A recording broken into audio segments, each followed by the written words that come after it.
കിച്ചുവിനോട് എല്ലാവർക്കും വളരെ സ്നേഹവും ബഹുമാനമായിരുന്നു. പക്ഷെ കുറെ വൃത്തിയിട്ടവരുടെ താളത്തിനൊത്ത തുള്ളി അതെല്ലാം അവൻ നശിപ്പിച്ചു. രേണു സുധി ഒരു സാധാരണ സ്ത്രീ മാത്രമാണ്. കിച്ചുവിൻ്റെ സ്വന്തം അമ്മയും രണ്ടാനമ്മയും അച്ഛൻ്റെ അമ്മയും ബന്ധുക്കളും എല്ലാം കൈവിട്ടെടുത്ത് ഒരു സാധാരണക്കാരിയായ മൂന്നാനമ്മ കിച്ചുവിനെ മൂത്ത മകനായിട്ട് പരിഗണിച്ചിട്ടുണ്ട്. രേണുവിൻ്റെ വീട്ടിലുള്ളവർ മോശക്കാരായിക്കൊള്ളട്ടെ, കിച്ചുവിനെ എപ്പോഴെങ്കിലുമൊക്കെ വേദനിപ്പിച്ചു എന്നിരിക്കട്ടെ, അത് സാധാരണ എല്ലാ കുടുംബങ്ങളിലും ഉള്ള പൊട്ടലും ചീറ്റലും ഒക്കെ തന്നെയാണ്. പക്ഷേ രേണു എപ്പോഴും കിച്ചുവിനെ ഇവൻ എൻ്റെ മൂത്ത മകൻ എന്ന് തന്നെ അഭിസംബോധന ചെയ്തിട്ടുള്ളൂ. എപ്പോഴും അങ്ങനെയാണ്. എന്ത് തന്നെയാണെങ്കിലും രേണുവിൻ്റെ വളർച്ചയിൽ അസൂയ മൂത്ത് ഭ്രാന്ത് പിടിച്ചവർക്ക് അല്പം ആശ്വാസം കിട്ടി. പക്ഷേ കിച്ചു ഒരിക്കലും ഇങ്ങനെ ഒരു വീഡിയോ ഇടാൻ പാടില്ലായിരുന്നു. കഴിയുമെങ്കിൽ അത് ഡിലീറ്റ് ചെയ്യുക. കാരണം നിൻ്റെ ഒരേ ഒരു രക്തം സഹോദരൻ ആ അമ്മയുടെ ഉദരത്തിൽ പിറവിയെടുത്തത് നിനക്ക് അച്ഛൻ തന്നിട്ട് പോയ സ്വത്താണ്. നിങ്ങൾ ഒരുമിച്ചാണ് നിൽക്കേണ്ടത്. എന്തൊക്കെ പ്രശ്നമുണ്ടെങ്കിലും കൂടിയിരുന്ന് പറഞ്ഞു തീർക്കാൻ പറ്റുന്ന ഒരു അമ്മ മനസ്സ് രേണുവിനുണ്ട്. മറ്റൊന്ന്, അവർ ഒരു വ്യക്തിയാണ്. അവർക്ക് അവരുടേതായ സ്വാതന്ത്ര്യമുണ്ട്. നിനക്കുള്ളതുപോലെ അത് മോശമാണെങ്കിൽ പറഞ്ഞ് മനസ്സിലാക്കുക, അല്ലെങ്കിൽ വിട്ടേക്കുക. അത്രയേ ഉള്ളൂ.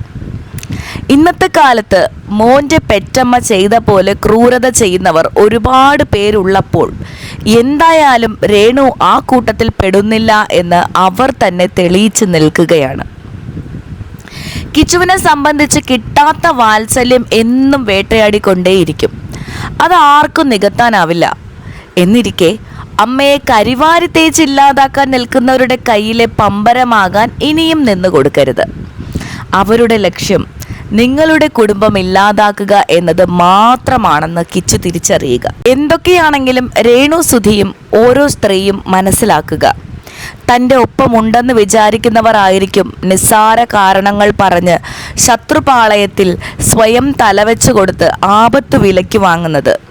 അതുകൊണ്ട് നിഴലിനെ പോലും വിശ്വസിക്കരുത്. കൂടുതൽ കരുത്തോടെ മുന്നോട്ട് പോവുക. കിച്ചു തിരിഞ്ഞുകൊത്തുന്ന പാമ്പിൻ കുട്ടിയെ പോലെ. കിച്ചു എന്ന ആ കുട്ടിയെ നന്ദികേടിൻ്റെ മൂർത്തിഭാവം എന്ന് തന്നെ പറയുന്നു. കാരണം അവൻ്റെ പെറ്റമ്മയിൽ നിന്നും കിട്ടിയ അവഗണനയോളം ഒന്നും തന്നെ രേണുവിൽ നിന്ന് കിട്ടിയിട്ടില്ല എന്നാണ് തോന്നിയത്. അവനെ നിഷ്കരുണം ഉപേക്ഷിച്ച് വേറൊരാളുടെ കൂടെ പോയ പെറ്റമ്മ താമസിയാതെ അച്ഛൻ വേറൊരു സ്ത്രീയെ അമ്മയായി കൊണ്ടുവന്നു. അവർ തമ്മിലും അടിച്ചു പിരിയുന്നു. മൂന്നാനമ്മയായി രേണു പ്രവേശിക്കുന്നു. രേണു സ്നേഹിച്ചു കൊന്നില്ല എന്നാണ് പരാതി. അവൻ്റെ അച്ഛൻ അവന് 3 നേരവും ഭക്ഷണം എത്തിച്ചു. ആരും മിണ്ടിയില്ല.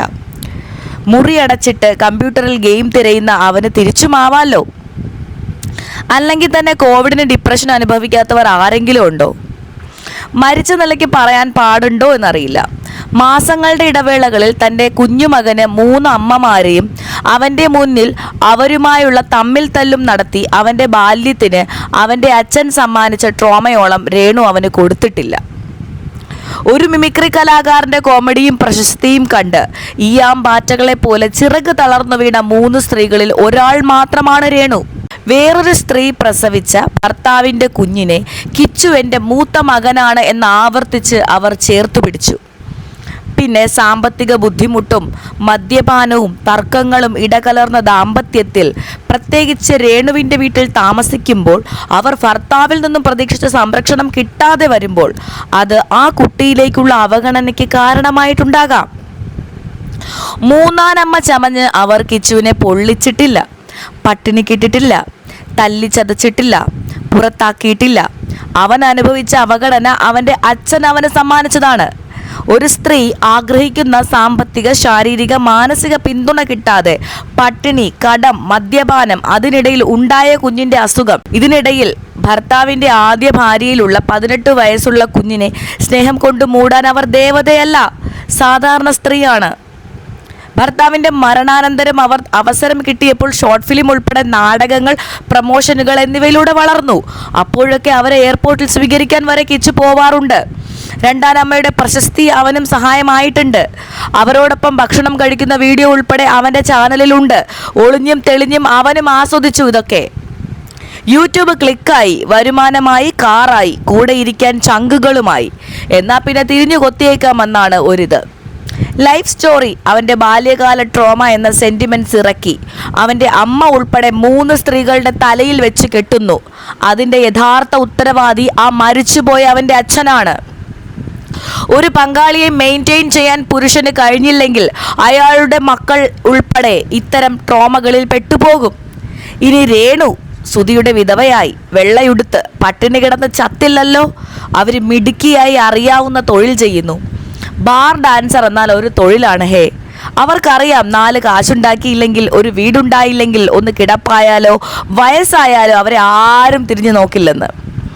അവരെ വിമർശനങ്ങളിലൂടെ ഈ സമൂഹം തന്നെയാണ് വളർത്തുന്നത്.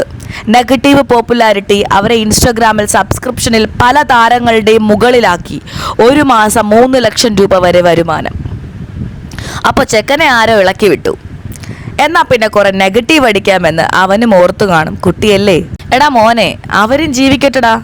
എപ്പോഴോ ഒരു തവി ചോറ് വിളമ്പി നിന്റെ മുന്നിലേക്ക് നീട്ടിയിട്ടില്ലേ, അതാണ് സ്നേഹം. അപ്പോൾ ഇതൊക്കെ രേണു സുധി കിച്ചു വിഷയത്തിൽ ആൾക്കാരുടെ പ്രതികരണമാണ്, ആൾക്കാരുടെ അഭിപ്രായമാണ് നിങ്ങളുടെ മുന്നിലേക്ക് എത്തിച്ചത്.